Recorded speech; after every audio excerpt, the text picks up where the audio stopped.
Boa tarde, gente. Tudo bem? Tudo bem? Bom, na aula de hoje a gente vai continuar falando de regressão logística e mais particularmente de como usar o gradiente descendente para otimizar os pesos de uma regressão logística. A gente tem um conjunto de pesos W, né, que é dependente de x, e um outro escalar B, que é também um parâmetro que a gente quer otimizar. A gente viu um algoritmo geral, né, o gradiente descendente, para funções qualquer, vamos dizer assim, né, na aula passada. Tá? Então, só para relembrar, né, a gente está aqui num cenário desse tipo aqui, tá? Onde a gente tem um problema de otimização convexo.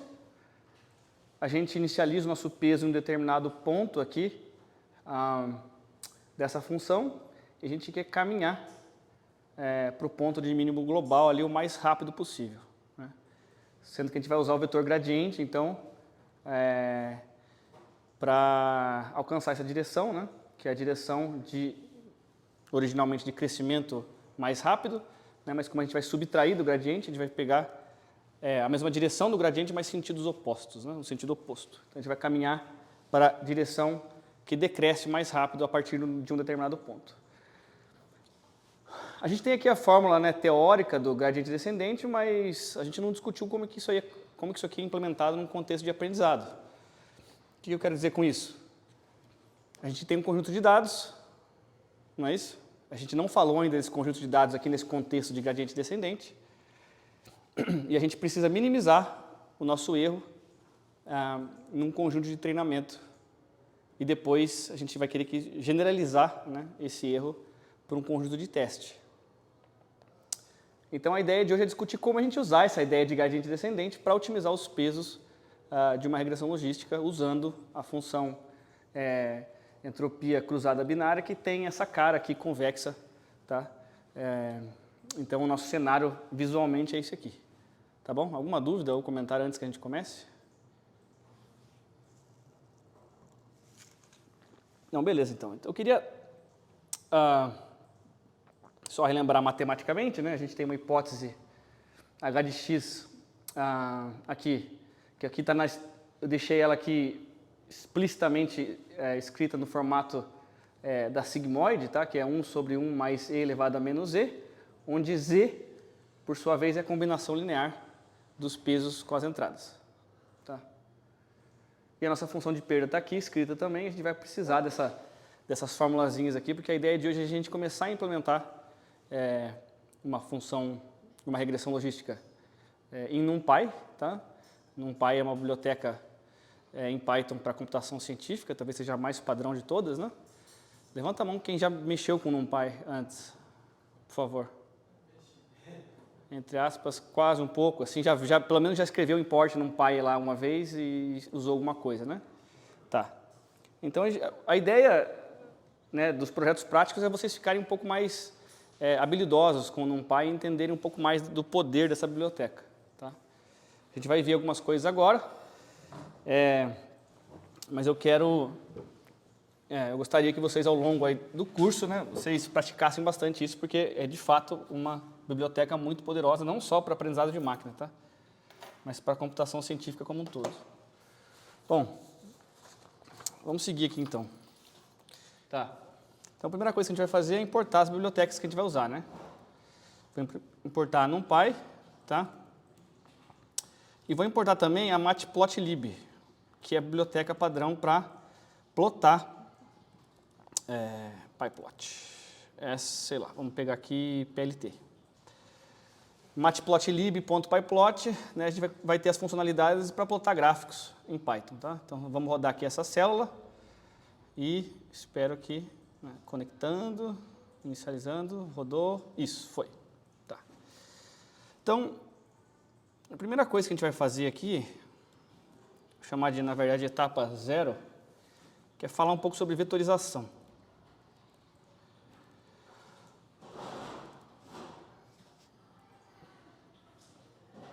Que é o seguinte, ó. Normalmente, né, a gente processa ou a gente cria, ou representa talvez, né, um arranjo em Python usando listas, né? Coisas do tipo assim, ó, 1, 2, 3, 4, 5. Né? Isso aqui é uma lista em Python com 5 elementos, certo? E se eu quisesse, por exemplo, dobrar todos os elementos dessa lista aqui, eu teria que fazer algo do tipo assim, né? Eu teria que fazer um for. Fazer assim, ó. Teria que percorrer cada elemento dessa lista fazendo algo assim, ó. AI recebe A de I vezes 2. Né?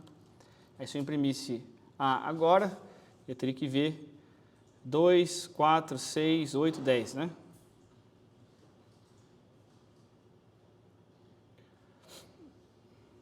Isso, está aqui.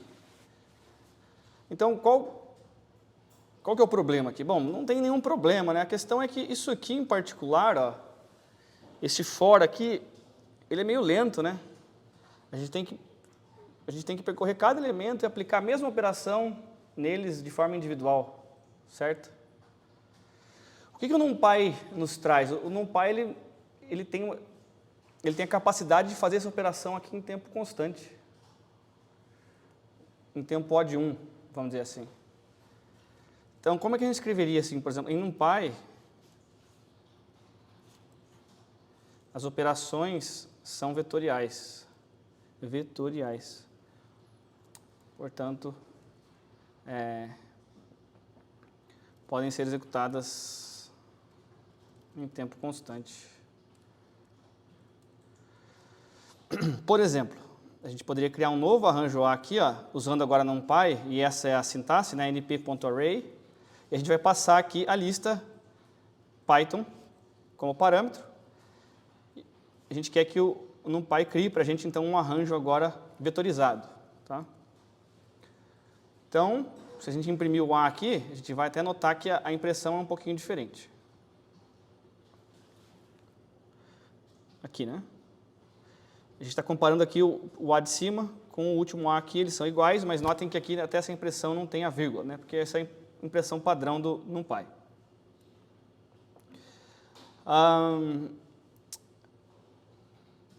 Tá, agora o que é legal? Em NumPy a gente simplesmente pode escrever isso aqui, ó. A vezes 2. Vamos imprimir A e depois print A vezes 2.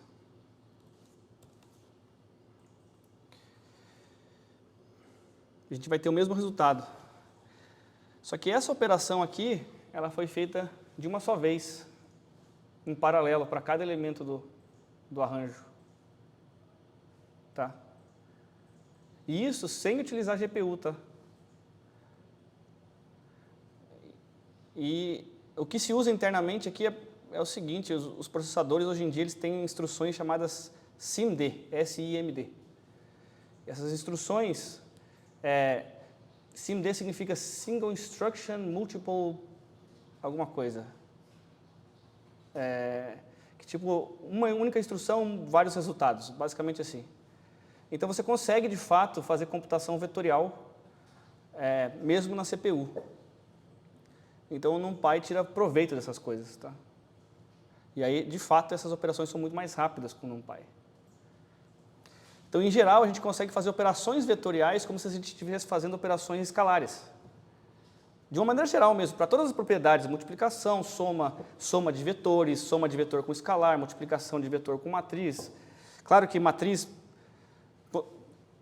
que isso está limitado ao tamanho desses dados, tá? Você não vai conseguir, né, multiplicar uma matriz n por um vetor, sei lá, 1 por n, ou n por 1, assim, rapidamente, magicamente, né?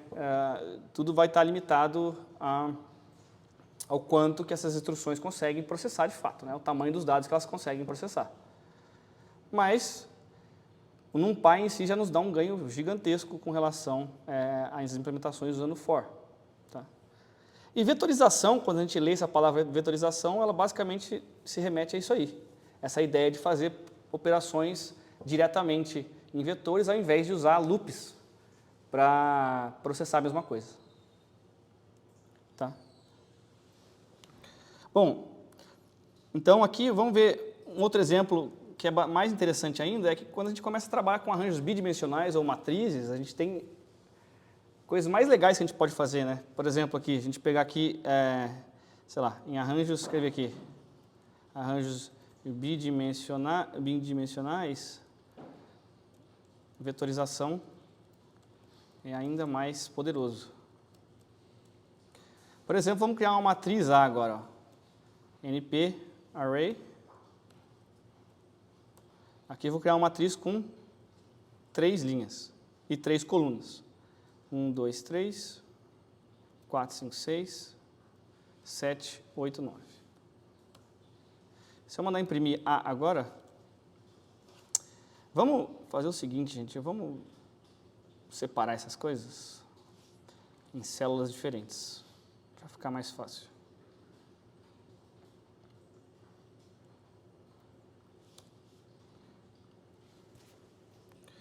Está aqui a nossa matriz, 3 por 3. Agora, o que é legal? Além de poder normalmente multiplicar matriz por matriz, multiplicar matriz por vetor, a gente consegue processar essa matriz tanto nas colunas quanto nas linhas.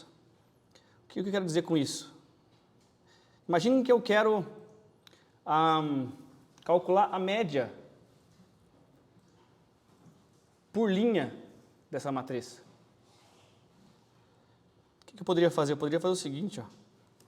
Poderia fazer numpy.average, tá? Se eu só escrever isso aqui, vamos ver o que acontece. Average vem de tirar a média, né?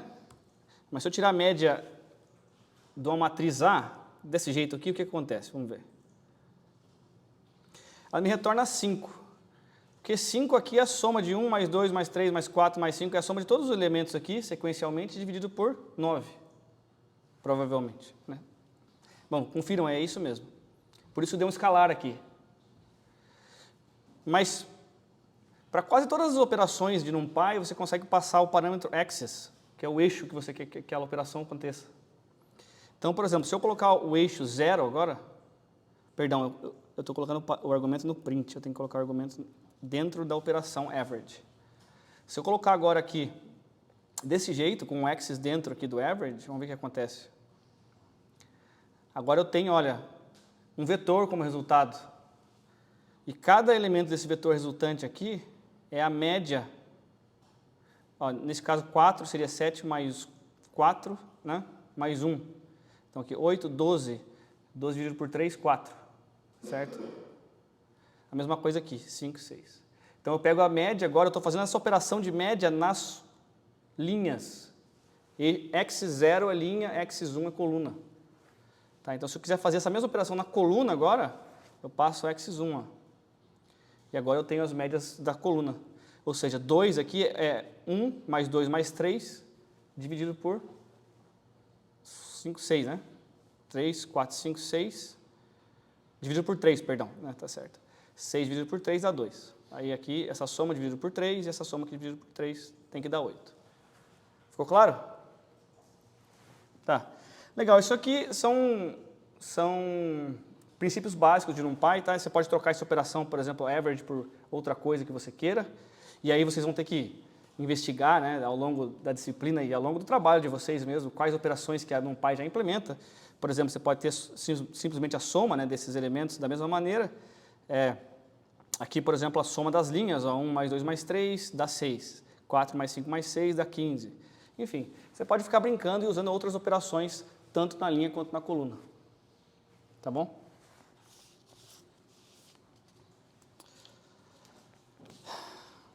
Bom, e só para a gente ver um exemplo aqui de multiplicação, tá? Vou criar uma matriz identidade aqui. 1, 0, 0. 0, 1, 0. 0, 0, 1. E vou mandar imprimir isso aqui, ó.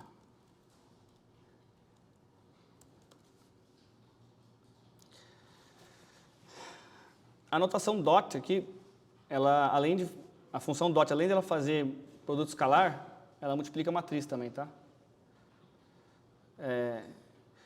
Porque você pode ver internamente, né, uma matriz tem produtos escalares lá dentro, né? Entre as linhas e as colunas, para cada linha e coluna da matriz, você faz um produto escalar. Então, a operação dot aqui a gente pode usar para imprimir matrizes também. Então, aqui, obviamente, né, como essa aqui é a matriz I é a identidade, se a gente multiplicar A por I, a gente tem que obter A como resultado. Está aqui. Vou apagar esse print aqui. As matrizes são iguais, mas a operação de multiplicação aconteceu. Se eu, por exemplo, se eu quiser calcular a transposta de uma matriz, basta eu fazer o seguinte, ponto T maiúsculo, me retorna a transposta de uma matriz. Tá?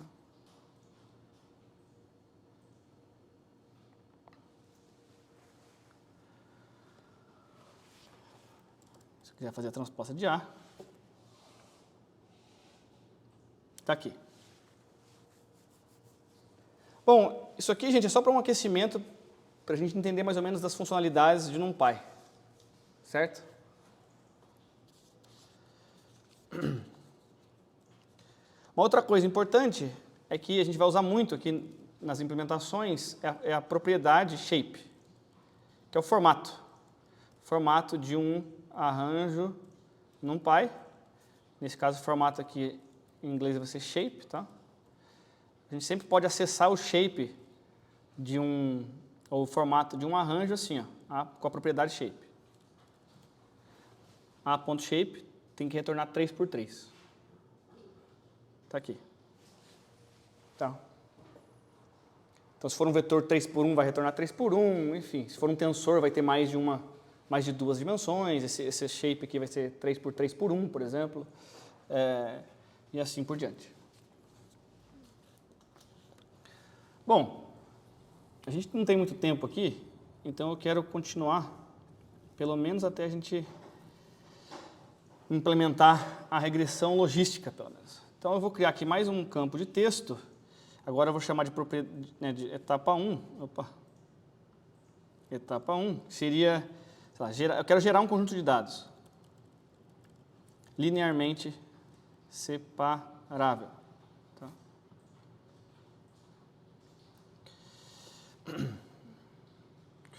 E aqui a gente vai usar outra propriedade interessante, ou submódulo do NumPy, que é o submódulo de random, né, que é para gerar vetores e matrizes aleatórias, ou arranjos gerais aleatórios.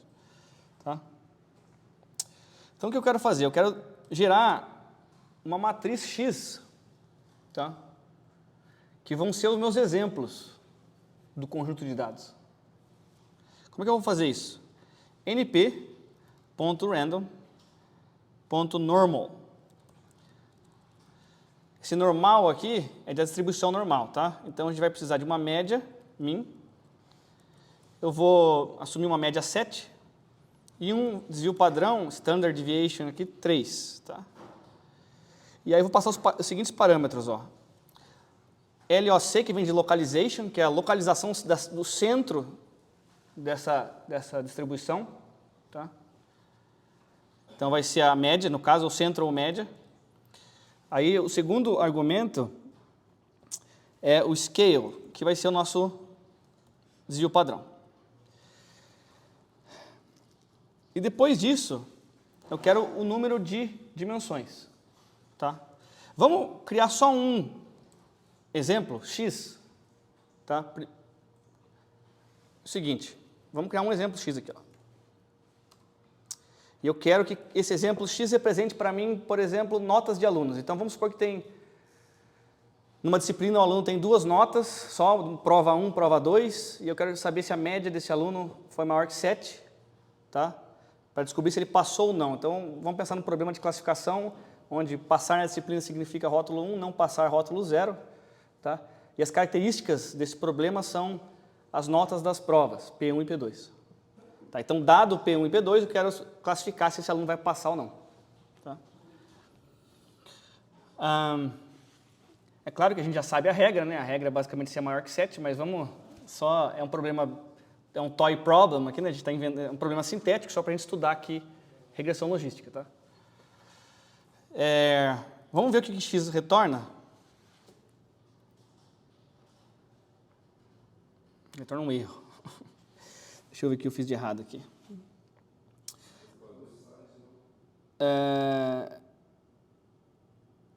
Tem que ser size aqui, será? Tem. Tá, então aqui, vamos supor, gente, aqui são as notas desse aluno. Tirou 4.9 na prova e 3.11 na outra. Aí, olha que legal. Primeira coisa, como é que eu giraria para uma turma de 30 alunos, como é que eu faria a mesma propriedade usando vetorização?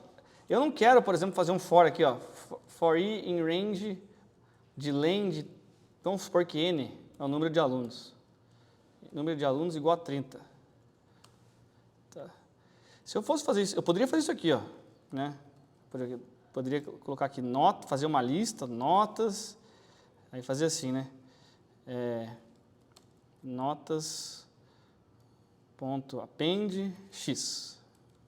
Aí eu teria uma lista, vamos até deixar isso aí, a gente teria uma lista de 30 notas. Deu um erro. Não precisa de len, porque aqui já é um inteiro, né? Tá, aqui eu tenho um arranjo, não dá para ver aí, mas ele vai para a direita aqui, tem um monte de número aqui. Vamos pensar em 3, talvez 3 dê para ver.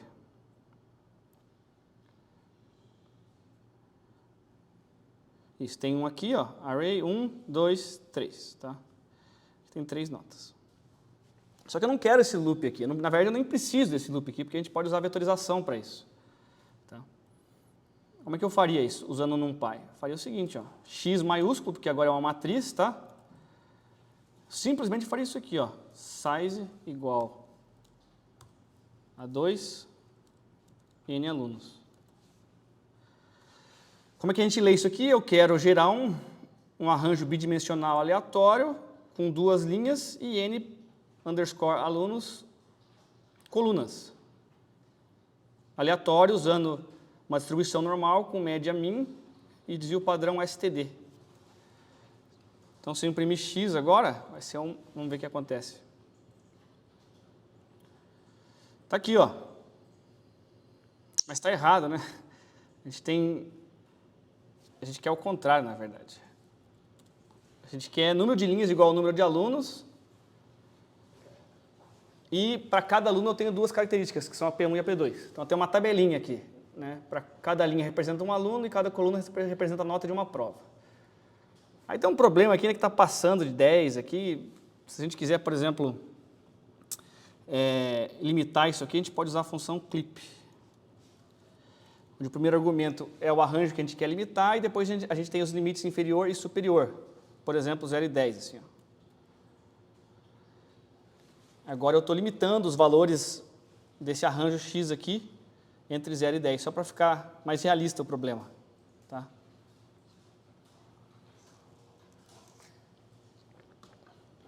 Beleza, vamos plotar isso aqui agora. Para plotar, a gente vai usar o scatter plot. Scatter.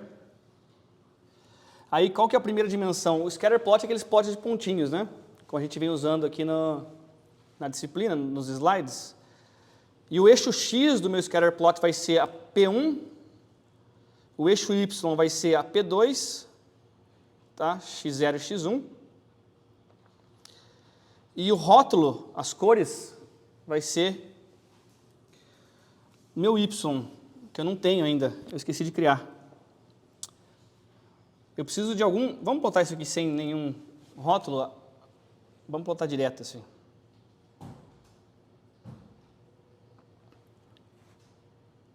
Tá aqui, ó, 2, só tem 2, tá certo isso? 8,51, tinha que ter 3, né? Deixa eu ver uma coisa. Deixa eu colocar 10 aqui. E vamos fazer isso aqui. Vai ter algum problema. Deixa eu ver uma coisa. Ah, faltando o show.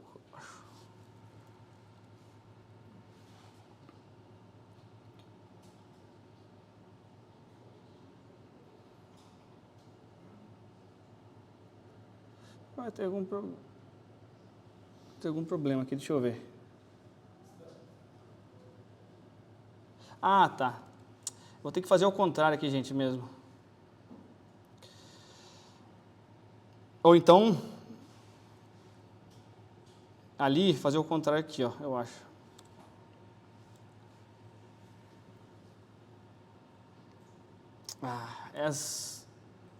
Deixa eu ver aqui. Eu vou fazer o contrário aqui, que eu acho que aí vai dar certo ali no plot.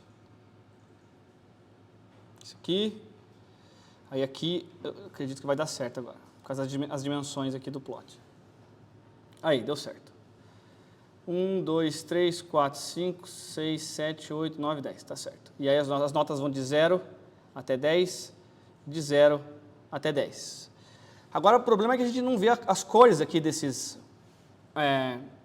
dos alunos que passaram e os que não passaram. Os que estão com a média abaixo de 7 eu quero que fique de uma cor e os que estão acima de 7 que fiquem de outra. Então eu vou criar aqui um vetor de rótulos.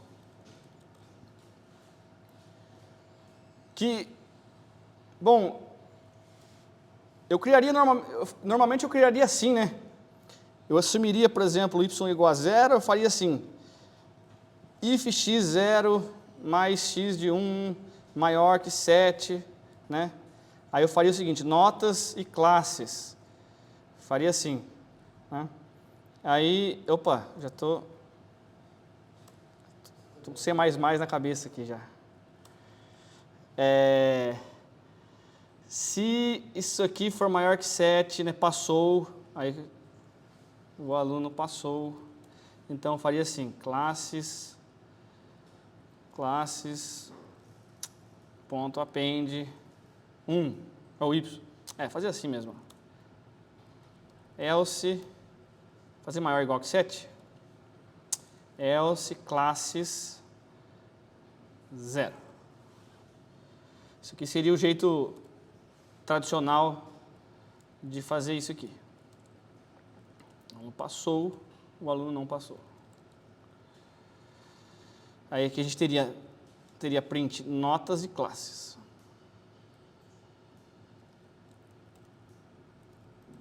Tá? Mais uma vez eu vou remover isso aqui daqui e vou criar mais um bloco de código, separar aqui o que é vetorizado do que não é vetorizado, para a gente ficar visualizando mais fácil. Então eu vou executar isso aqui de novo. E aí olha que é o seguinte, a gente tem aqui agora um vetor de rótulos aqui embaixo, ó.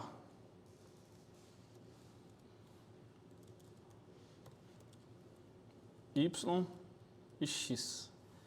Tá?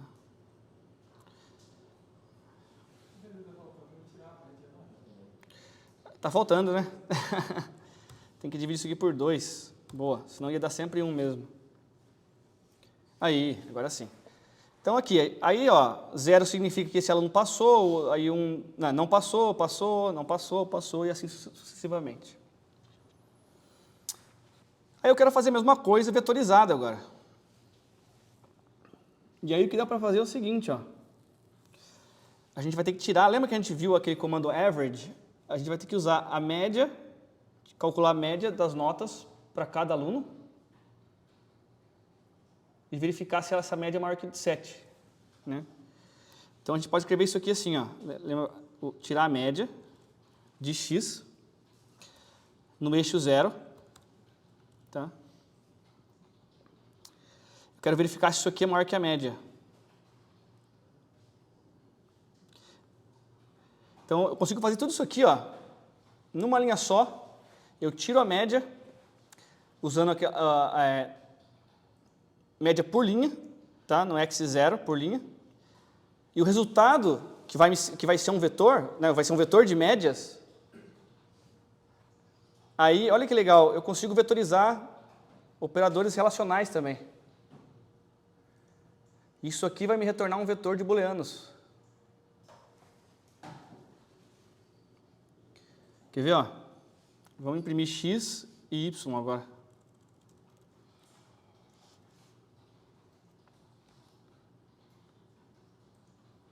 Olha lá. Notem que isso aqui, de novo, retorna um vetor de médias. E aí, para cada elemento lá que é uma média, você compara se esse elemento é maior ou igual que a média, que é 7. Média para passar, vamos dizer assim, né? E você faz isso em paralelo, de novo, usando instruções SIMD lá. Então, códigos NumPy são extremamente elegantes, porque você, inclusive, depois de um tempo, você fica meio que viciado em tentar remover fors do seu código. Ao longo da sua carreira, você vai notar isso, assim, você vai querer o tempo todo querer eliminar. Quando tem um for, você quer achar a operação NumPy que te dá ali o resultado de forma vetorizada. Isso nem sempre é trivial, tá?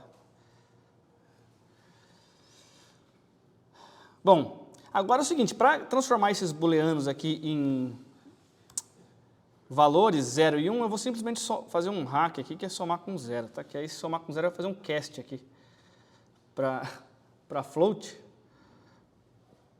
E aí a gente tem os rótulos em float.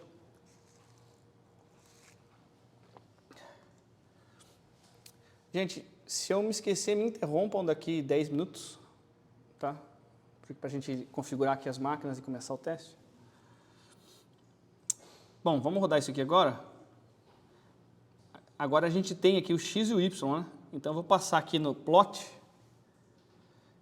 o argumento c, que é de cores, e eu vou dar o arranjo y como parâmetro, que é um vetor. x0 é um vetor, xy é um vetor também, e y é um vetor. Está aqui. Notem que esse conjunto de dados aqui é linearmente separável, né? A gente consegue traçar uma reta aqui, ó, ou várias, né? Infinitas retas, na verdade, que separam esses exemplos aqui de acordo com as classes. Só para ficar mais interessante, vamos aumentar o número de alunos para, sei lá, 200.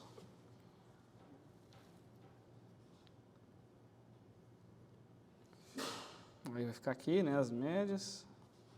Aí eu vou fazer o plot. Aí. Ainda tem uma linha aqui que separa esses dados.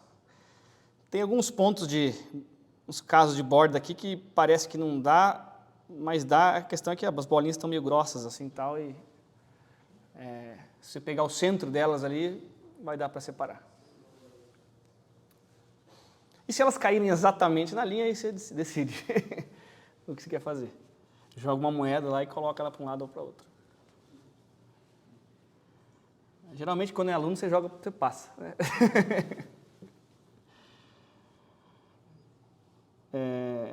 Beleza. Alguma dúvida aqui, gente? Tá.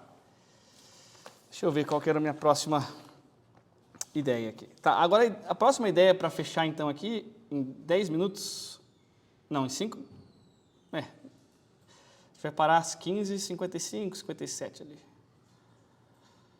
15 não, 14, né? Então vamos agora então implementar uma regressão logística.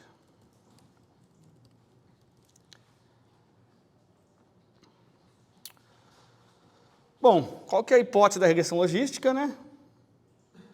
Ela é a seguinte, ela é sigma, vou colocar aqui h de x é igual, essa notação aqui, para quem não conhece a LaTeX, tá, gente? Acho que provavelmente a maioria de vocês conheçam. W x mais b. Está aqui. Onde sigma é a função sigmoide, ou logística. Então, a gente vai criar primeiro uma função auxiliar sigmoide, tá? Def sigmoide de z. Eu vou retornar 1 sobre 1 mais NP de E, que é o número de Euler, né? Elevado ao quê? Menos E. Só para verificar, 1 sobre 1 mais E elevado a menos E. Esse elevado aqui eu já estou notação de LaTeX também, mas é assim. Tá, é basicamente a fórmula da sigmoide. Vamos até fazer o seguinte, então. Onde a sigma z igual a 1 sobre 1 mais E elevado a menos E. Isso, está aqui. Então, o sigmoide de z está aqui. E agora eu quero fazer uma logistic regression aqui. De o quê? Qual que são os parâmetros da regressão logística? W e B. Né? Só que a gente vai precisar de um valor de entrada x aqui, né? De um vetor de características também. Isso aqui, gente, é basicamente, né? Então, o h de x aqui, que é o sigmoide de... Aí a gente pode usar a função aqui, ó, np dot, que é produto escalar, de w por x mais b. Sigmoide, faltou um g aqui. Vamos ver se isso aqui funciona. Vamos testar essas coisas. Primeira coisa, vamos testar a sigmoide. Se eu pegar, vamos imprimir sigmoide de 100. Quanto que tem que dar isso aqui?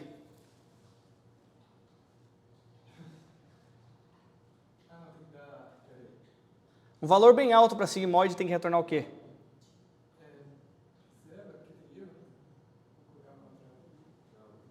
É 1, né?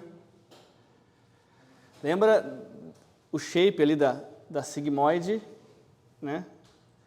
Ela faz um Szinho assim, né? Onde o valor muito alto vai retornar 1, um valor muito baixo vai retornar 0. O que eu fiz aqui?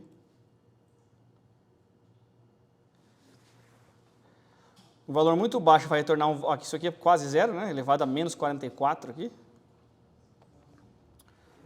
E ela cruza o eixo y quando z é igual a 0, não era isso? E quando ela cruza o eixo y, o valor da sigmoide é 0,5.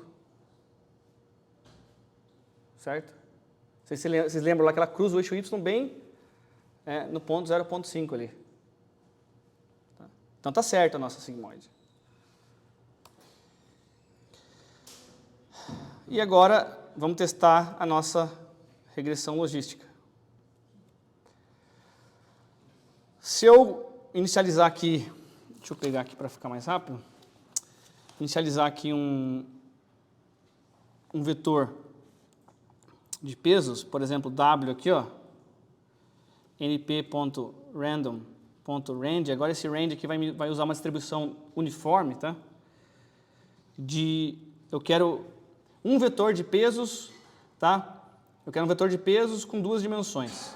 2 dimensões porque cada aluno tem, lembra, cada aluno tem 2 notas. Então eu preciso de um peso para cada dimensão de x. Eu tenho x1, x0 e x1. Então eu preciso W0 e W1 também, tá?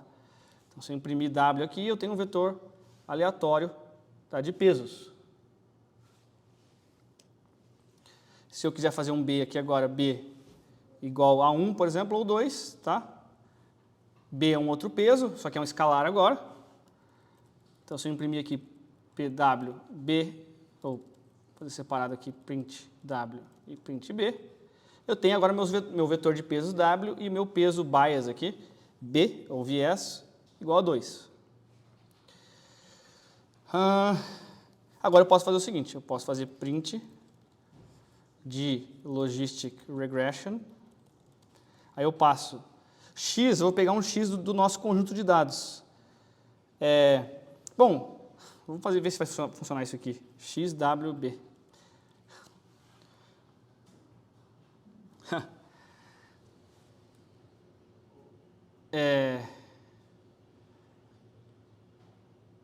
Deixa eu...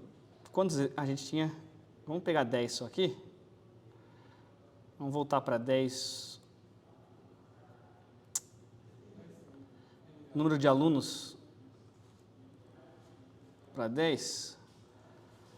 E vamos executar essas coisas. Gerar o X de novo, para ficar mais visível. São 10 exemplos só. 3 aqui não passaram, o resto passou.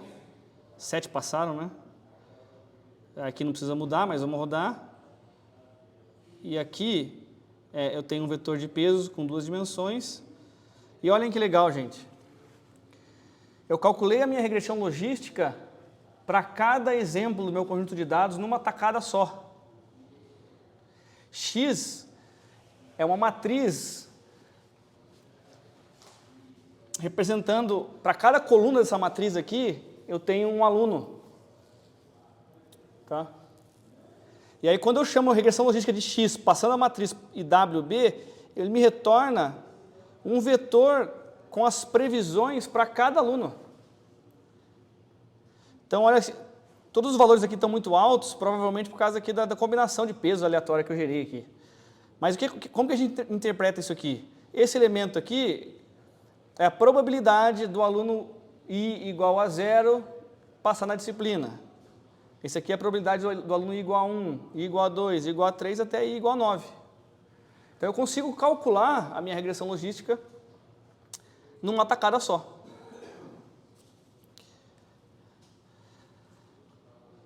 Aí o que é bacana? Agora é que a gente pode começar a falar das derivadas ou do vetor gradiente, que são as derivadas parciais.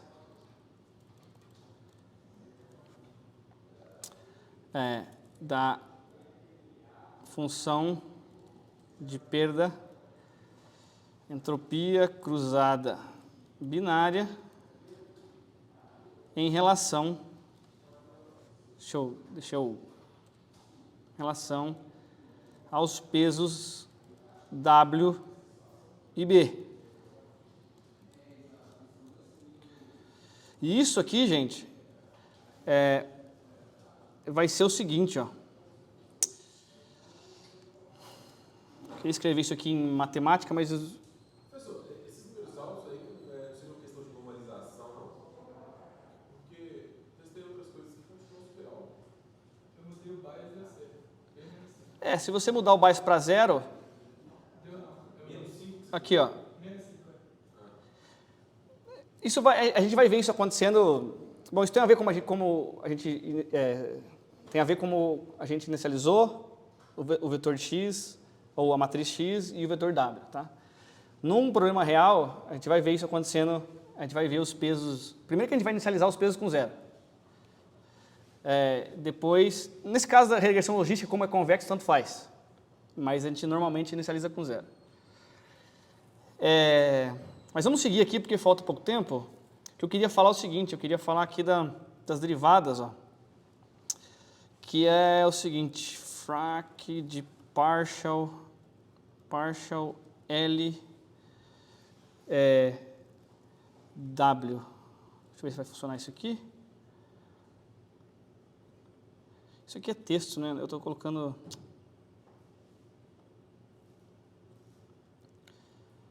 Ah, tá. Aí. Eu queria colocar essas fórmulas aqui para vocês, ó. Depois eu vou fazer um vídeo derivando essas coisas, porque acho que a gente não precisa fazer isso em sala de aula, mas é importante que vocês saibam, ou que tenham pelo menos onde saber isso.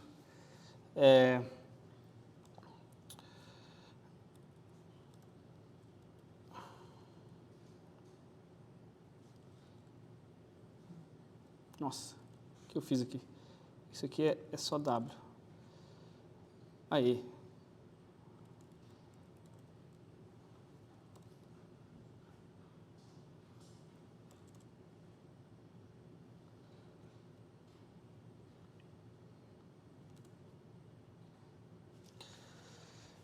Bom, gente, essas são as derivadas parciais da função entropia cruzada binária com relação a W e B, calculadas já para vocês, tá? E elas são interessantes, né? Porque de fato você calcula a subtração, meio que você quase que faz a distância ali entre a previsão y chapéu e o rótulo original e multiplica pela entrada xi. Isso aqui dá a derivada da entropia cruzada binária com relação ao W, e o B é a mesma coisa, só que você multiplica por 1, né? Porque não tem, porque é independente do... É como se tivesse 1 aqui, né? Como se tivesse um parênteses, 1 aqui, ó. Tá? E essas são as derivadas. Agora, na hora que vocês forem fazer o trabalho de vocês, essa aqui é a derivada sem vetorização, vamos dizer assim, essa derivada por elemento xi, por exemplo, cada exemplo xi. Agora, se eu quiser calcular a derivada combinada de todos eles, basta eu somar e dividir por n, tá? Então, ficaria assim, ó. Ficaria assim, eu vou copiar aqui. Ai, o que aconteceu?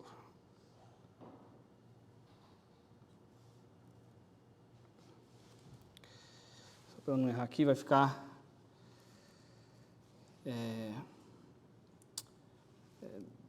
Isso aqui vai ser igual a uma fração também. Aí aqui vai ser 1 sobre n, tá? Isso. Onde n é o número de elementos do conjunto de dados. Aí x vezes... Você vai fazer tudo isso aqui, ó. Agora você vai ter que fazer um transposto aqui.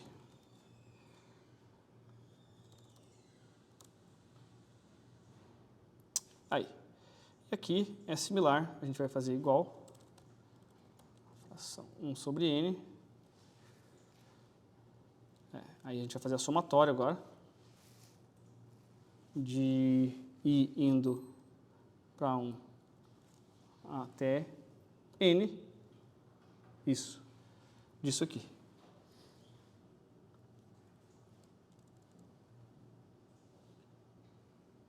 O que eu fiz de errado? Ah, tá, faltou isso aqui, faltou isso aqui. Aí. É isso. Então, essas são as derivadas, aqui seriam as derivadas com relação ao conjunto de dados inteiro, ou completo. Tá. E aqui seriam as derivadas, já está lá marcado. A gente pode conversar mais depois do teste?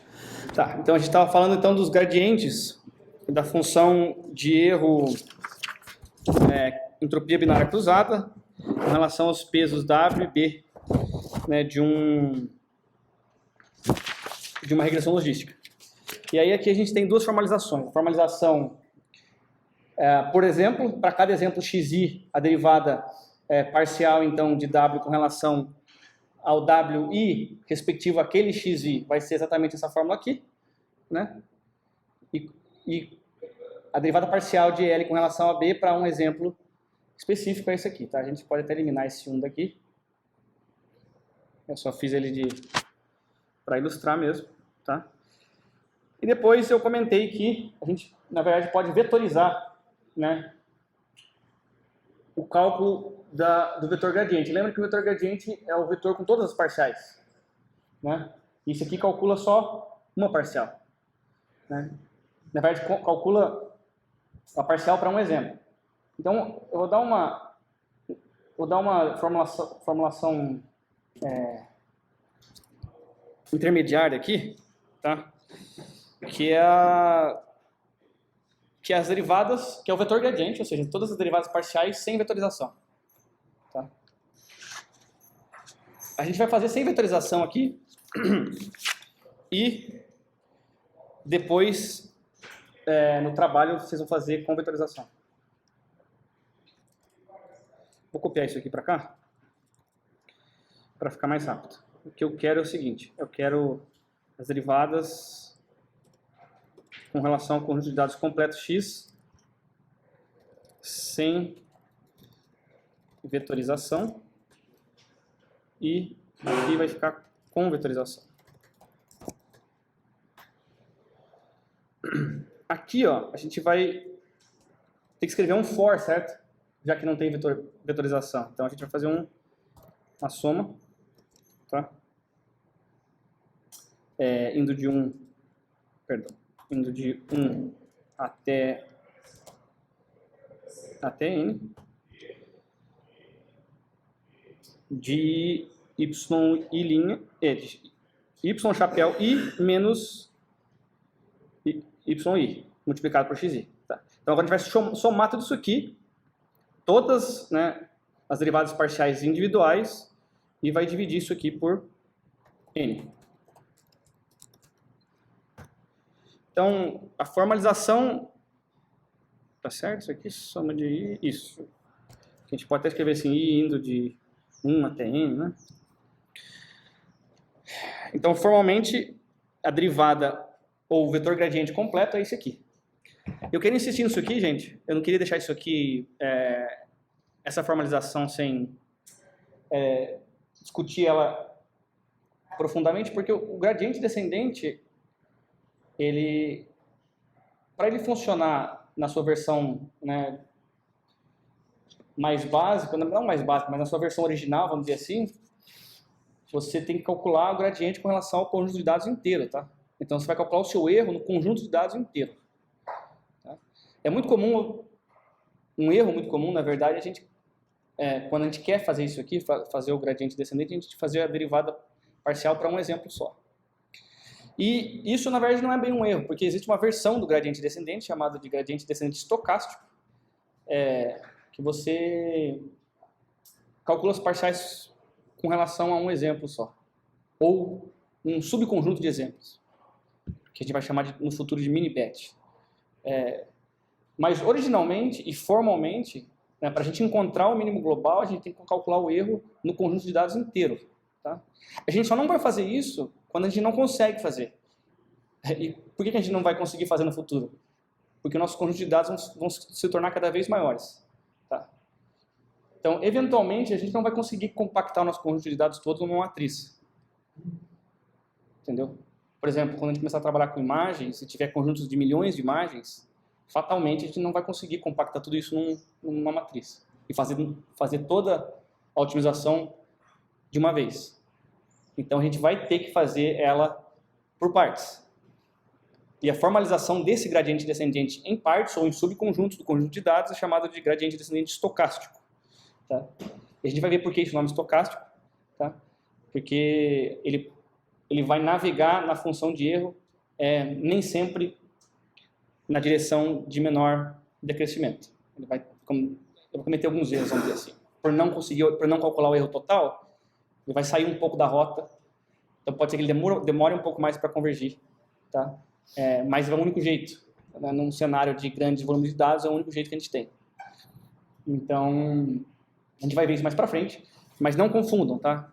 O gradiente descendente, sem o nome estocástico na frente, formalmente computa o erro no conjunto de dados como um todo. Tá? Então, aqui... Isso. É o acúmulo dos erros, né? Essa soma aqui, ou esse for, se a gente for pensar assim, é o acúmulo dos erros. Então, aqui a gente vai ter... Isso, perfeito. Aqui igual a 1. Elevado não, né? A gente vai ter n. Também. Isso. Então tá, aqui a gente tem a formalização do gradiente descendente, ou melhor dizendo, do vetor gradiente, né, da regressão logística para função de erro entropia binária cruzada, sem vetorização. E aqui a versão com vetorização. Tá. Na última aula, acho que na primeira aula a gente comentou que, né, uma das coisas que os frameworks de autoderivação fazem é calcular o gradiente descendente para a gente automaticamente. Né? Notem que quando você usa um framework desse, você não precisa fazer esse passo aqui. Ó. Essa forma aqui que eu estou dando para vocês, né, eu estou dando para que a gente economize tempo. Eu ainda fiquei de gravar um videozinho derivando isso aqui na mão para vocês verem. Mas é o que se faz se você não tiver um framework desse. O que você vai ter que fazer? Você vai ter uma função de erro, você vai ter parâmetros. Você vai ter que calcular o vetor gradiente dessa função de erro com relação aos seus parâmetros. De uma maneira genérica, é isso que a gente está fazendo. Tá? Então, se você muda a função de erro, muda o gradiente, muda o cálculo do gradiente. Você teria que derivar tudo na mão de novo. Se muda o modelo, muda também muda o gradiente. Você teria que derivar tudo na mão de novo. Tá? Era assim que se fazia antigamente. Tá? Mas internamente você já acerta um modelo e vai tentando colocar os elementos. A gente vai falar mais sobre isso. Internamente, você tem que ir salvando as etapas de computação numa estrutura chamada de grafo computacional. Grafo computacional. Então, você separa ou você registra, na verdade, cada sub-execução do modelo. Por exemplo, você tem uma função f de g, de x. Você calcula g de x primeiro, você guarda isso num grafo, aí você vai dizer que g de x, você vai calcular f de g de x, você grava lá que essa operação de g de x, f veio a partir de g de x e tal. Então você tem um caminho de computação até chegar na saída. E aí depois você consegue fazer uma derivação a partir desse grafo. Tá? A gente vai ver mais ou menos como fazer isso. É um tópico muito complexo assim, e delicado para se falar em poucas aulas, mas eu quero dar pelo menos a ideia geral de como isso é feito.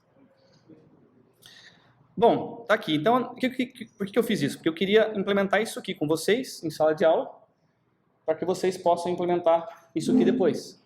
E que faça sentido também essas fórmulas, né? E quando você vê essas matrizes multiplicando aqui, pode ser que você não tenha tanta intuição do que está acontecendo aqui, né? Mas lembra que quando a letra é maiúscula é uma matriz e quando é minúscula é um vetor ou um escalar, né? E aqui, por exemplo, ó, I chapéu, esse I maiúsculo é o vetor de previsões para todos os exemplos, menos o rótulo real de todos os exemplos, transposto, multiplicado pelo conjunto de dados inteiro. Entendeu? Então você faz isso aqui numa operação só, quer dizer, em algumas operações, né? Uma subtração, uma transposição e uma multiplicação, você calcula o gradiente inteiro. Beleza. Ô Lucas, uma dúvida. Oi. E essa multiplicação entre as matrizes aí seria um produto escalar também? Ou se trata de... A operação que a gente usa é essa aqui em NumPy, né? Que se refere a produto escalar. Mas a multiplicação de matriz é diferente do produto escalar, né? A multiplicação de matriz, ela contém vários produtos escalares lá dentro, né? É isso, lembro que você falou. Ah, beleza. Quando você fizer uma multiplicação, exemplo, assim, no papel, você percebe o produto escalar acontecendo entre as linhas e as colunas, né? Uhum.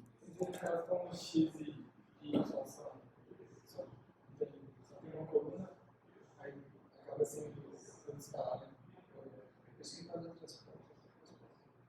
Eu falo assim, x não tem duas colunas, né? Só tem uma coluna. X tem duas colunas.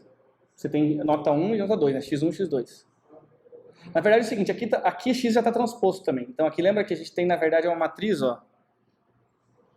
É que geralmente, talvez seja mais intuitivo pensar, tem um exemplo por linha, certo? Mas lembra que aqui está ao contrário, né? Se a gente imprimir X... Também duas linhas, né? Se a gente imprimir X maiúsculo... Ele parou de... Aqui a gente tem, ó, uma matriz 2 por 10, não é isso? Isso. Então ela está transposta. A gente poderia fazer ponto T, ponto shape. Aí seria 10 por 2.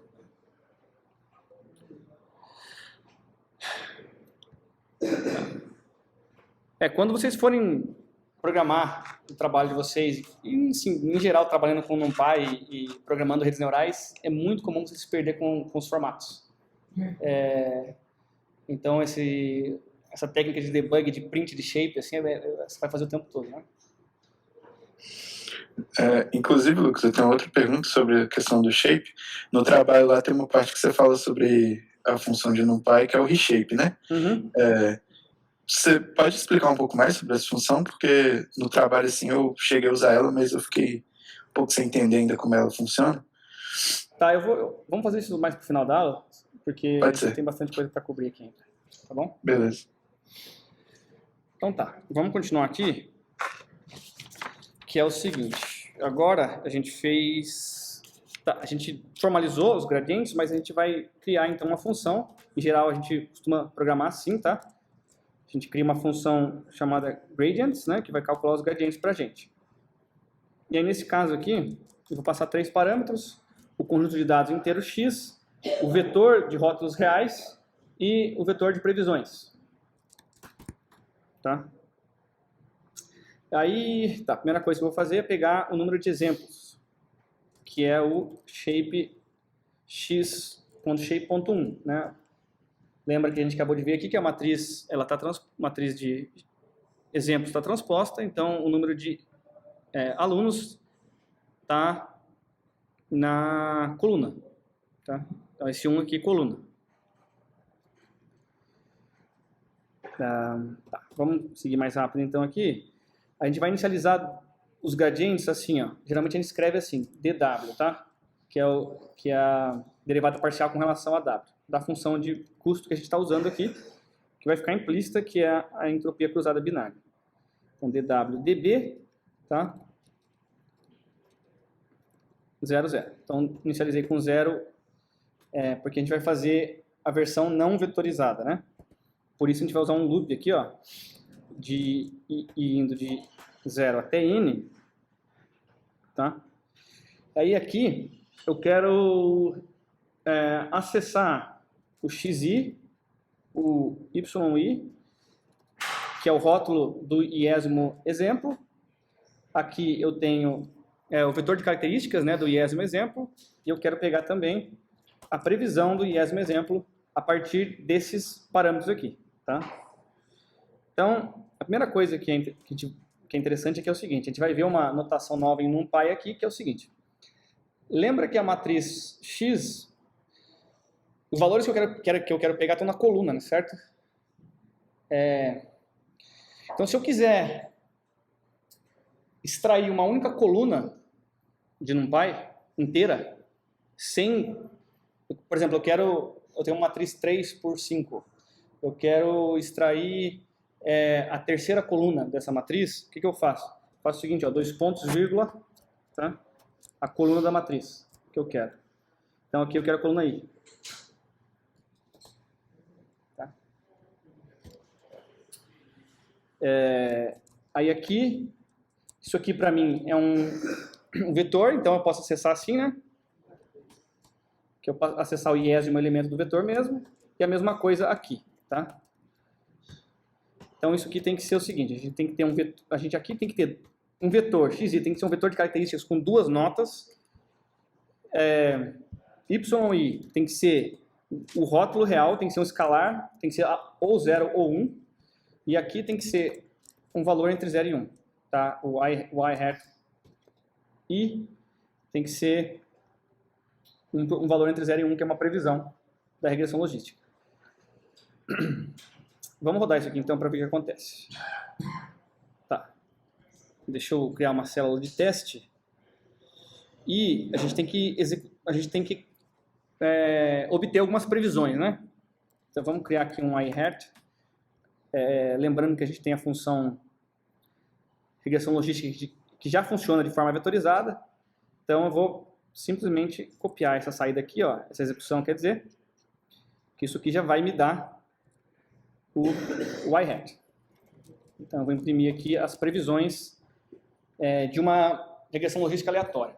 Ela não foi otimizada ainda, então os valores que vão vir lá são previsões aleatórias, certo? Então aqui.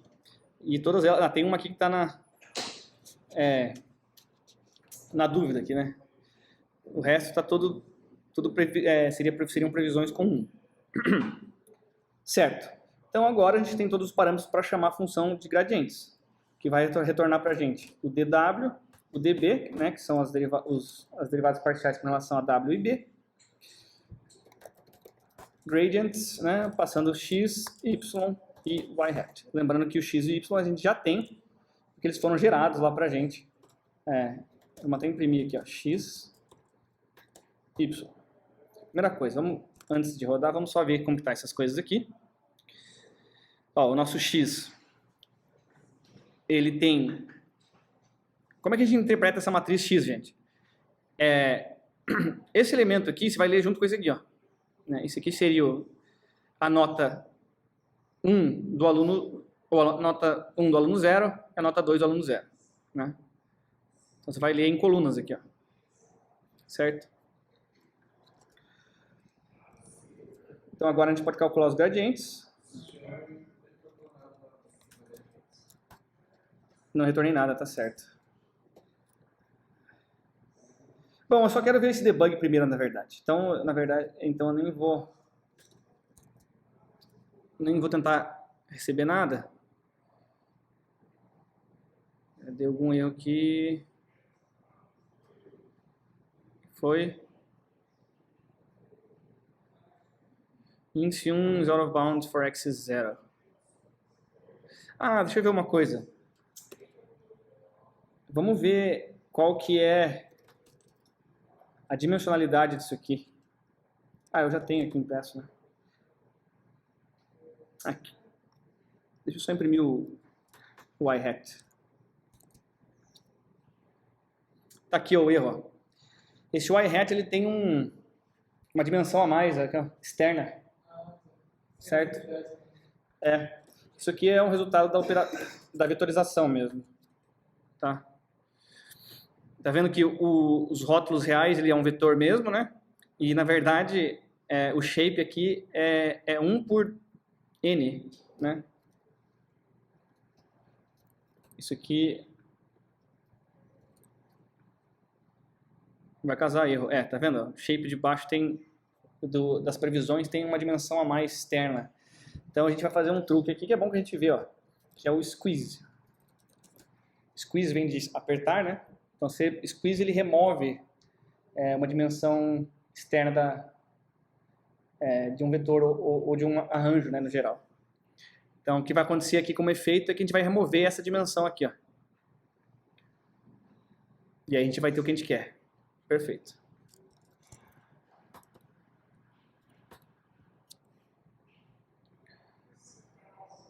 Aí, foi. Aí a gente tem o que a gente quer. O que a gente está vendo aqui é esses prints aqui de cima, ó. Esse print aqui, certo? Então a gente tem 3 valores. O primeiro valor é um vetor, que seriam as duas notas de cada aluno. Depois a gente tem o rótulo real, se o aluno passou ou não passou, e a gente tem a previsão da regressão logística. Então a gente tem o que a gente precisa aqui, e nosso código por enquanto está certo.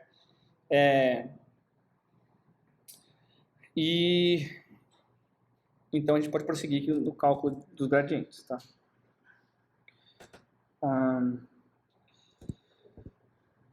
Bom, vamos inicializar uma variável loss com 0. E aqui eu quero acumular nessa variável os erros para cada exemplo. Tá? Lembra que esse for aqui está percorrendo cada exemplo? Né?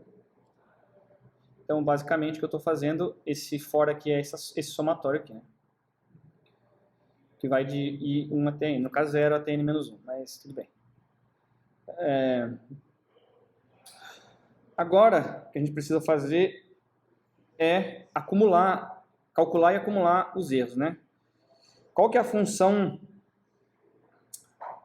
entropia binária cruzada, né? Bom, para não abrir o slide, eu tenho ela aqui.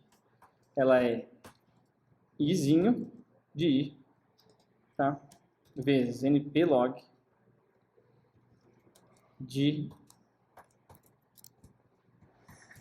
da previsão do Y chapéu. Tá? Isso aqui, por exemplo, I também. Tá? Aí isso aqui mais 1 menos YI vezes log de 1 menos Y chapéu I. Tá? Deixa eu verificar aqui, é isso mesmo. Ó. WI vezes o log do Y chapéu mais 1 menos o YI vezes o log de 1 menos a previsão. Certo? Tudo isso aqui. Bom, vai acontecer isso aqui primeiro. Isso aqui é um termo, né? Isso aqui é outro termo. Isso aqui tudo negado.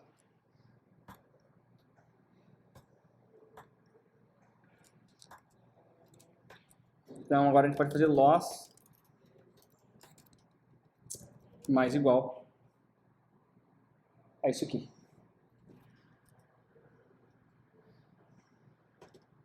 Certo? Aí a gente retorna loss dividido por n. Né? Que é essa parte final aqui da divisão aqui, ó. Que é a normalização pelo número de elementos do conjunto de dados. Vamos ver se roda. Rodou. Então agora eu retornei os gradientes. Peraí. Eu estava calculando os gradientes e comecei a fazer a função de erro, né?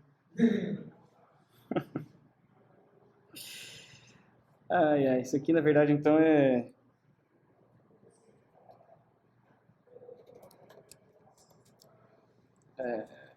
binary cross entropy. Bom, a gente vai aproveitar isso aqui. Perdão, gente. E a gente já tem a função de loss, então. Tá. Então eu vou fazer um de código aqui, fazer a mesma coisa, rapidinho. E aí eu vou voltar aqui. A gente vai ter a mesma ideia aqui, pegar o número de n, né, que a gente manteve lá. Fazer o mesmo for aqui, tá?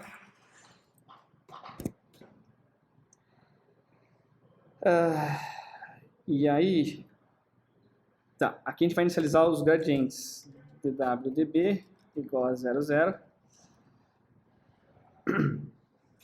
E agora a gente vai fazer aquela mesma operação de retirada lá. Deixa eu voltar, que eu apaguei ela e vou precisar dela. Ixi, não consigo, peraí. Aqui, onde que ela tá?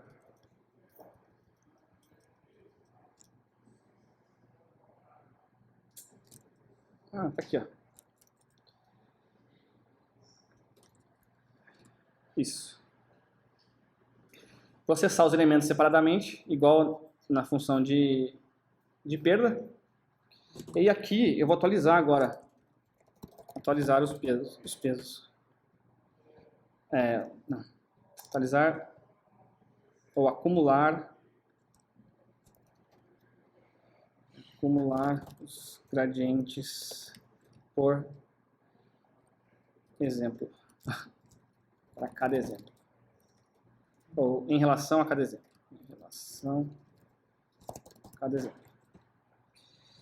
Então, aqui a gente vai fazer dw mais igual a isso aqui, ó. Eu vou ler agora da fórmula aqui. Y chapéu I é a previsão menos o rótulo real multiplicado pelo valor ou pelo xi, tá? Xi é um vetor, tá? Lembra que é um vetor de características. Então essa multiplicação aqui, isso aqui é um escalar, tá? Então escalar por um vetor, multiplicação escalar. db é a mesma coisa, só que sem a multiplicação, tá? Pelo xi, tá aqui. E é só isso. Então o que eu fiz aqui, esse for aqui está percorrendo o conjunto de dados inteiro, calculando o gradiente para cada um dos exemplos, e eu estou somando, tá? As derivadas. Lembra que a soma da derivada é a derivada das somas. Então a gente pode fazer isso aqui. E aí, por fim, eu vou normalizar isso aqui para obter o gradiente final. db. Perfeito. Return dw/db. Beleza? Tá. Então, para que não fique confuso, a gente acabou fazendo os dois, né? A função de perda e a função de gradientes uma vez só. na ordem inversa, mas está aqui. Agora a gente consegue calcular os gradientes de acordo com as previsões dessa regressão logística aleatória aqui, que a gente acabou de inicializar. Está aqui, ó. Lembra que o gradiente vai ter a mesma dimensão do vetor de pesos, W, e aqui é um escalar, uma constante, porque a gente está falando do parâmetro independente ali, P. Então, parece que deu certo. Oi. A função de y não precisa do x, né? Porque é só entre... O x aqui não precisa desse x mesmo, a gente pode só fazer isso aqui, ó.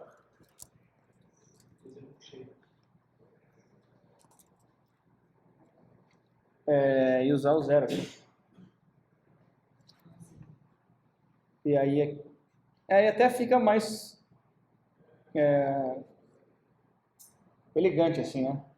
Porque você tem previsões e rótulos e você está calculando o erro entre essas previsões e esses rótulos. São de fato os dois parâmetros dessa função. Tá. Ok? Então vamos seguir. Agora, a gente vai calcular, a gente vai fazer o gradiente descendente mesmo. Né? A gente vai fazer o loop do gradiente descendente. Então, vou fazer uma função, gradient descent. Aí aqui a gente passa o x, passa o y. Né? Aí aqui a gente vai ter um número t, que pelos slides lá,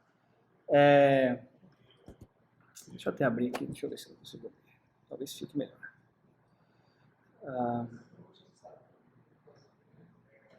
Aqui, ó. Deixa eu ver se eu consigo fazer isso aqui. Não, vou só olhar aqui rapidinho. Oi. Não entendi.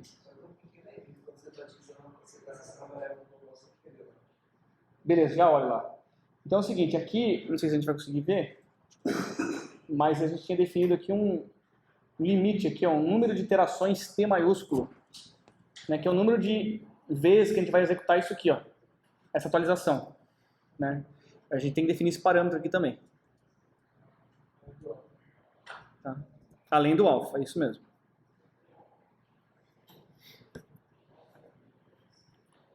Esse T aqui maiúsculo geralmente é chamado de épocas, tá, gente? Epochs. Que é o número de vezes que você processa o seu conjunto de dados inteiro. Depois, no vetor, quando a gente for falar de gradiente descendente estocástico, a gente vai ver que a gente vai processar subconjuntos, ou batches, que a gente chama, do conjunto de dados.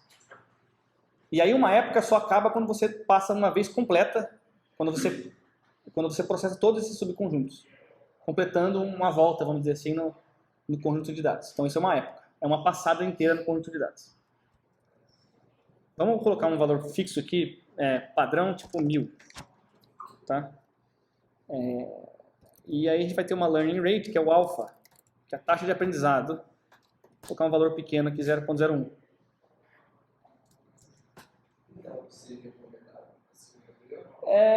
Nas bibliotecas o que você costuma encontrar ou é isso aqui ou isso aqui, ó. Tá? Ou é 0.01 ou 0.001. Tá?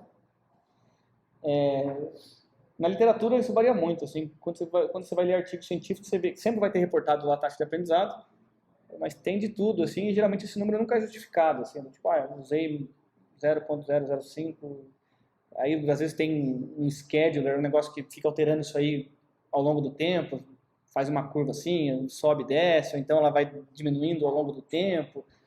Tem alguns jeitos de você controlar isso aí durante o gradiente descendente, e a gente faz isso geralmente para tentar sair de mínimo local.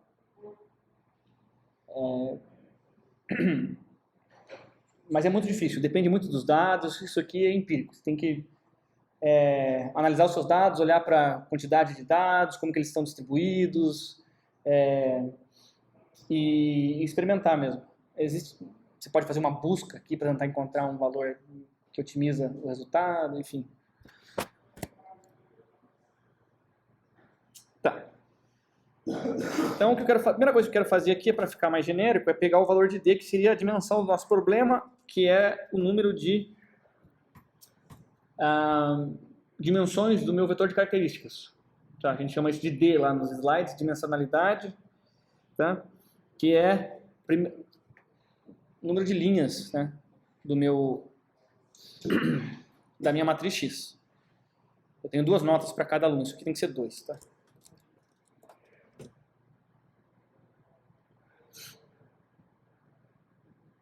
Agora a gente vai fazer o loop principal, tá? Loop principal do gradiente descendente. Então a gente vai fazer assim, for i in range,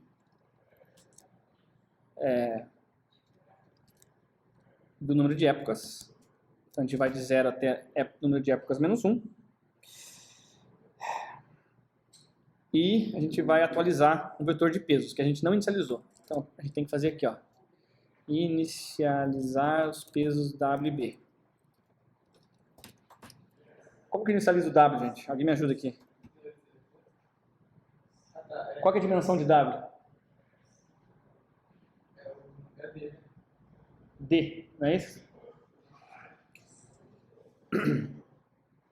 Então eu vou fazer o seguinte, só que eu vou criar uns zeros aqui, ó. Esse comando np.zeros cria para mim um arranjo com zeros lá dentro, com o tamanho que eu passar aqui como argumento. Eu vou criar ele com essa dimensão a mais, que a gente vai precisar dela para fazer os produtos lá. Então, ao invés de criar só assim, ó, com D, eu preciso de 2 pesos, né? Eu tenho 2 notas, eu preciso de 2 pesos, um para cada nota. Mas para fazer as multiplicações corretamente, eu vou precisar estender a dimensão aqui e fazer um vetor 1 por D.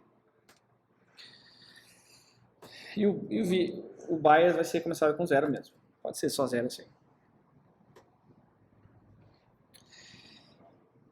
Agora a gente vai fazer a previsão.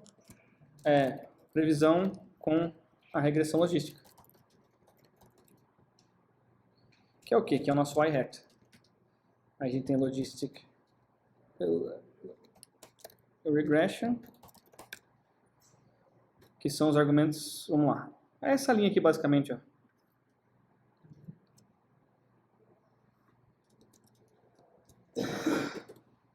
Inclusive com esse squeeze aqui. Então a gente faz uma previsão, tá? Aí a gente tem a previsão para o conjunto de dados inteiro, que é o y-hat com y maiúsculo, né? Agora a gente vai calcular os gradientes. E aí a gente vai passar, a gente tem a função gradients, a gente passa o y e y chapéu, e a gente vai ter dw, db aqui. Não é isso? E aí, por fim, a gente tem que atualizar os pesos. Atualizar os pesos. Aí o que a gente faz? W recebe. Aqui, ó, gente, a gente está fazendo esse momento aqui. A gente vai executar, ou vai escrever exatamente essa fórmula aqui. Tá. Ué, não dá problema inicializar os pesos errados, não? Não entendi. Não dá problema inicializar os pesos errados, não? Por quê? A primeira multiplicação não vai aprender nada. Aí o erro vai dar no sol.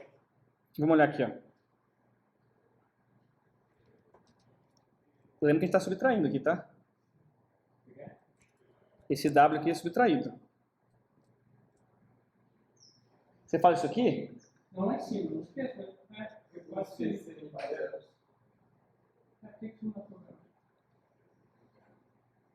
Ó, se o peso for 0, vai retornar um valor específico de perda aqui. Entendeu?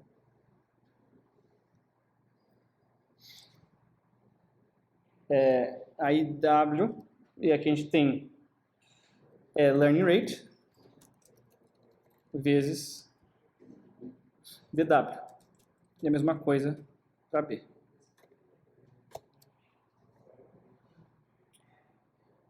E esse é o gradiente descendente. É um for que atualiza pesos. Só isso. Tá. Aí W ali é vetor. Isso. W é um vetor. subtração de um vetor por outro vetor. TW é um vetor. Aqui é um escalar. Escalar. Então, a dimensão não vai mudar aqui, né? Só vai atualizando as dimensões. E é isso aqui que a gente retorna. WB. Isso aqui, gente, é exatamente o que a gente chama de treinamento. Tá? Treinamento é retornar pesos otimizados. Então, toda vez que você fala, treinou o modelo, é fazer isso aqui. Tá? É atualizar os pesos com base no conjunto de dados, com base no erro que a gente tem, né, com o conjunto de dados. Vamos ver se isso aqui, primeiro, não tem nenhum erro sintático. Aparentemente não. Agora vamos testar essa função.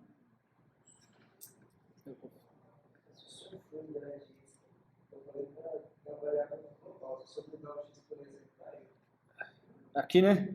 Não, lá. Isso. Não, isso mesmo, porque não é passado na justiça. Ah, tá, mas bom, aqui vai depender da ordem de execução mesmo. É que eu não quero toda vez ter que gerar um novo X aqui, para ter a visualização lá em cima. Não era lá na 10? Não, sobe, né? Não, pode subir. Pode subir? Pode subir.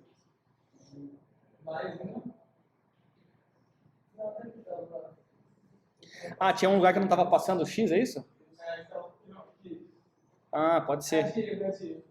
Se for de erro, a gente removeu o X também, né? E aqui eu troquei para Y. Ah, tem um X aqui, ó. Mas não precisa do X, né? É que eu copiei essa linha aqui daqui, e aqui a gente precisa. Mas aqui eu não preciso. Deixa eu até atualizar essas funções para garantir que está tudo certo. Beleza. Então vamos lá, gradiente descendente do quê? Do x, y, só, né? O resto tem uns valores padrão ali que a gente vai usar para ver. Vamos ver o que acontece. Isso aqui retorna WB.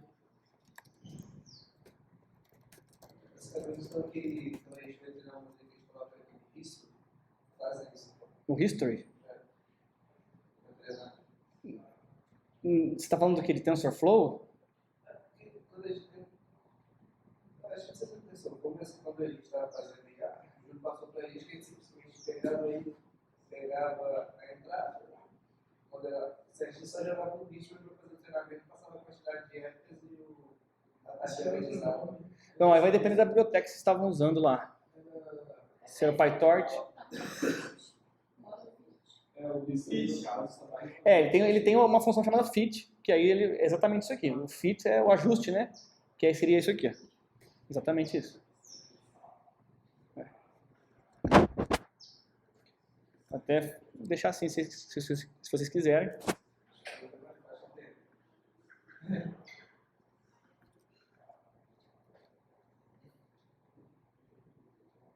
Erro. Missing one arg. Ah, tá. Faltou um argumento nos gradientes. Y. Não, pede os dois, né? Eu passei x, não, ele deu problema aqui, ó. Eu acho que mas eu tinha rodado, acabei de rodar. Ah, eu deixei. Peraí. Tá, mas ele tá reclamando. Ah, lá eu não passei, então. Aqui eu não passei, eu preciso passar. Isso.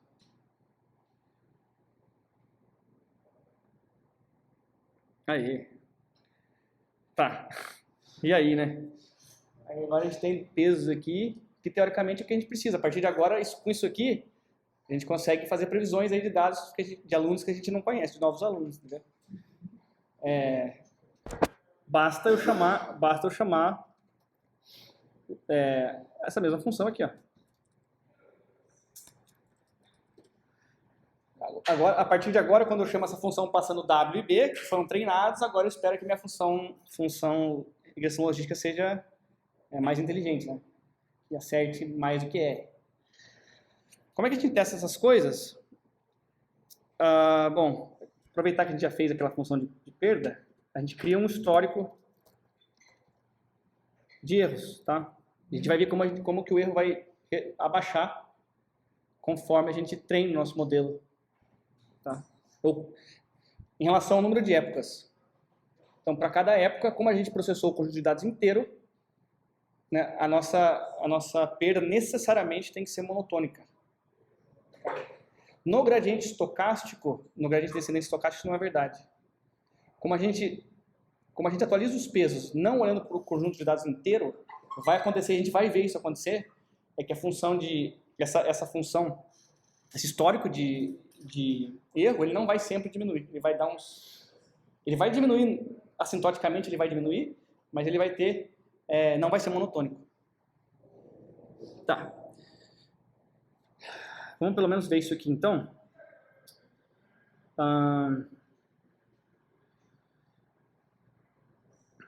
Que é o seguinte, aqui, toda vez que a gente atualiza os pesos, a gente pode calcular os erros, tá? Vamos chamar de losses e aqui a gente chama de L. A gente vai chamar a função essa aqui. A gente vai passar aqui y chapéu e vai dar um append aqui. Tá? E vai retornar esse valor também aqui, esse histórico de erros. Agora aqui a gente tem também um histórico de erro losses. Que tem que ter, vamos diminuir lá, igual a 10. Ele tem que ter o número de épocas, né? Então ele tem que ter 10 valores de erro lá dentro.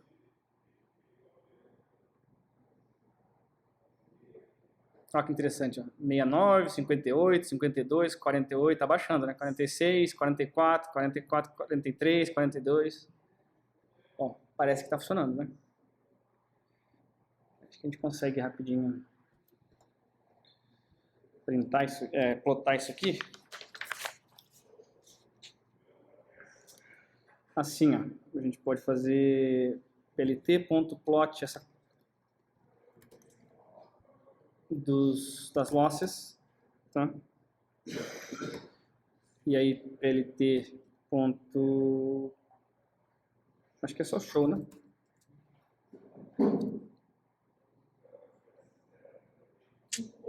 Aí. Bom, tá funcionando, né? Só que, para a gente se convencer de que isso aqui funciona mesmo, eu queria fazer o seguinte, eu queria desenhar a fronteira de decisão. Tá? Que como esse problema aqui é bidimensional, e por isso que a gente fez ele com só bidimensional mesmo, dá para a gente desenhar ali a reta que separa os espaços, ou pelo menos a reta que está sendo usada agora por essa configuração específica de pesos aqui, né? Tá? E aí é o seguinte, gente. Então, usando essa equação aqui, a gente consegue calcular a partir de um vetor x0, x1, tá? O vetor x que tem duas dimensões agora, pense as notas da gente. A gente tem a nota 0 e a nota 1. Tá? Então, eu consigo calcular a fronteira de decisão. Eu não vamos nos ater tanto a essa equação aqui agora, por questão de tempo, tá? Eu só queria visualizar essa fronteira de decisão da seguinte maneira. Eu vou pegar um x aqui, que seria o meu x, o mínimo e o máximo do valor de x, tá?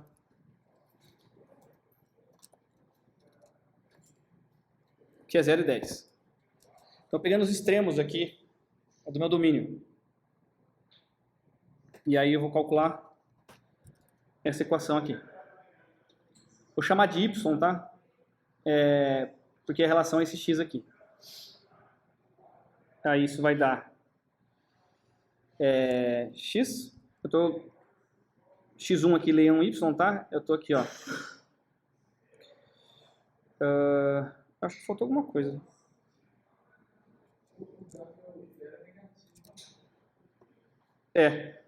Isso mesmo. É aqui, ó.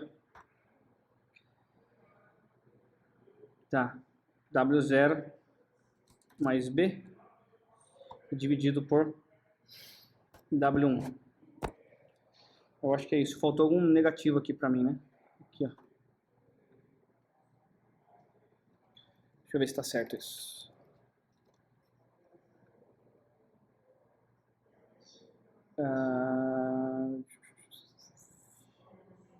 Ele...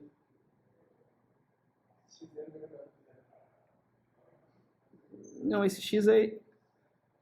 Pera aí. Esse X aqui é esse X aqui. Eu acabei de definir ele, tá?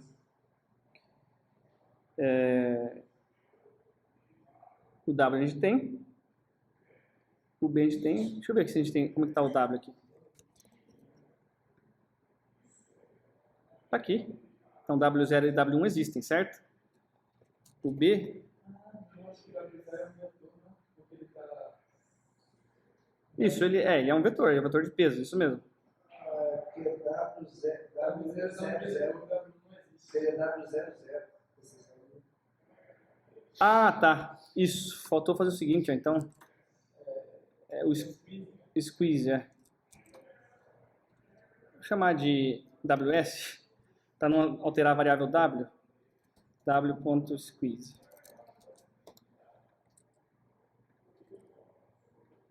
Isso. E aí?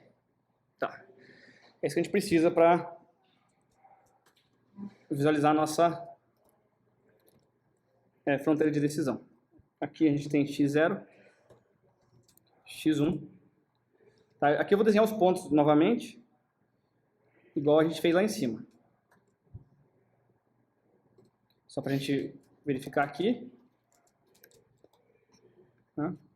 Isso aqui tem que plotar os pontos mesmo. Isso. Perfeito? E agora, magicamente, né, a gente vai plotar antes aqui, né, para a linha, a nossa fronteira de decisão, que é x, y. São dois pontos, tá? X não é uma coordenada, tá meio ruim esse nome aqui, mas x é um ponto. Melhor seria P1 e P2 aqui. Tá. E aí aqui, os parâmetros de visualização.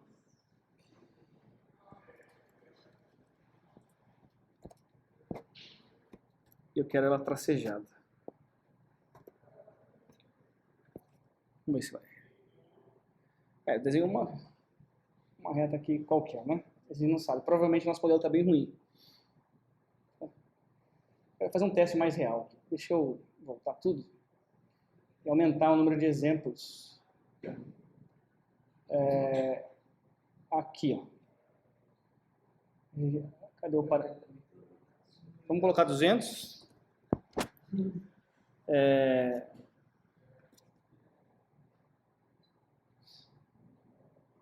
Na verdade é aqui que gera, né? Vetorizado. Aí agora, a gente tem que ver um negócio aqui cheio de pontinhos, isso. A gente quer essa reta aqui, né? Vamos ver. Bom, vamos treinar o modelo de novo. Vamos colocar aqui o número de épocas razoável, 1000 e uma learning rate 0.01. Vai.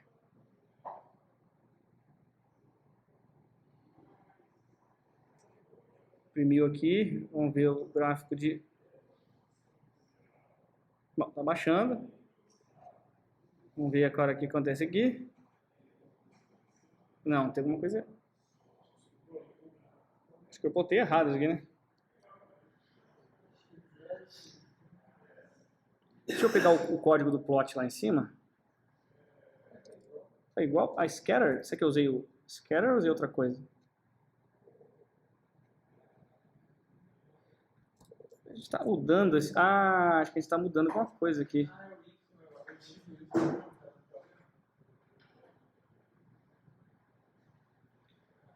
A gente muda o X. Deixa eu só imprimir isso aqui, ver o que acontece.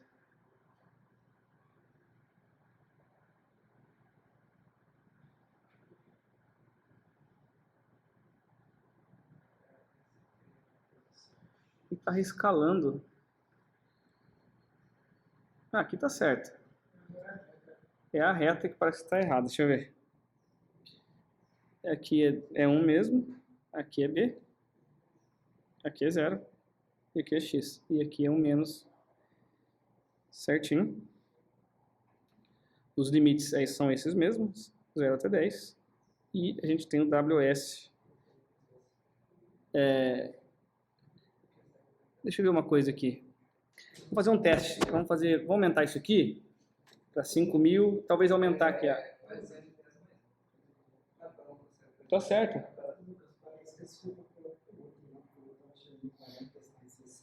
Tava pior. Porque a taxa de aprendizado tava pior?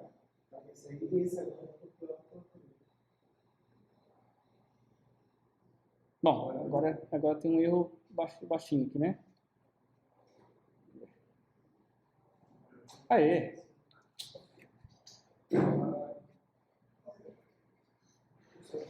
Oi? Eu rodei tudo de novo. Eu acho que tinha sido... Eu acho que o modelo estava ruim mesmo. Ou, não sei, aquele plot ali estava esquisito. Não sei o que aconteceu. Mas era isso que a gente tinha que ver. Oi?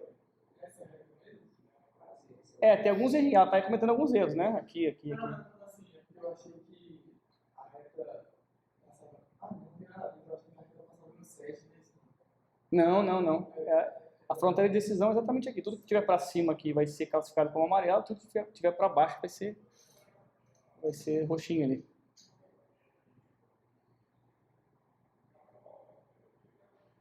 E é isso que a regressão logística aprende, essa fronteira aqui.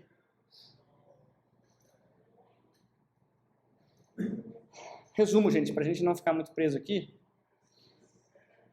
Lembrem disso, gradiente descendente, conjunto de dados inteiro. A gente calcula o erro no conjunto de dados todo. Tá? E isso nos dá o gradiente. O gradiente aponta, ele só vai funcionar, o gradiente só vai apontar para a direção que otimiza os pesos, né? Ou só vai apontar para o mínimo global da forma mais rápida, ou pro caminho mais rápido se você calcular o erro no conjunto de dados inteiro. Depois, no futuro, a gente vai ver alternativas, que a gente vai ver lá que o gradiente ele vai sair um pouco da rota, mas no fundo, no todo, ele vai acabar chegando lá nos mínimos mesmo, só que demorando um pouquinho mais. É possível fazer sem processar os dados todos, mas demora um pouco mais. Porém, a gente vai ter o benefício de usar mais dados também. Eu espero que isso aqui sirva como base para vocês. De novo, a gente fez aqui a implementação não vetorizada, então a gente tem alguns fors aqui que dá para remover, tá? Esse aqui não dá para remover, que é o for de épocas, mas esse aqui dá, tá? E lá no trabalho vocês têm que remover esse for aqui, e esse for aqui também dá para remover. Tá? Lá vocês vão remover esses fors e, inclusive, o treinamento vai ficar muito mais rápido.